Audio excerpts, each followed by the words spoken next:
Jom saya ajarkan satu doa sebelum kita memulakan apa-apa kerja yang kita nak lakukan. Tak kisahlah nak mula berniaga ke, nak mula pergi kerja ke, nak pergi belajar ke, bacakan doa ini, lihat bagaimana Allah akan memudahkan segala urusan kita bersama.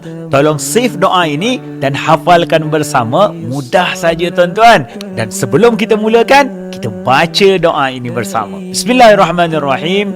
Allahumma la sahla illa ma ja'altahu sahla wa anta taj'alu hazna idza syi'ta sahla. Ya Allah, tiada kemudahan kecuali apa yang Engkau jadikan ia sebagai mudah, dan Engkaulah yang menjadikan perkara yang sukar itu jika kamu kehendaki dengan kemudahan. Jadi, dah tahu doa ini, cuba hafal, ulangkan beberapa kali sebelum kita mulakan apa sahaja yang kita nak lakukan. Moga Allah mudahkan segala urusan kita. Alhamdulillah. Jom berterima kasih dengan Allah.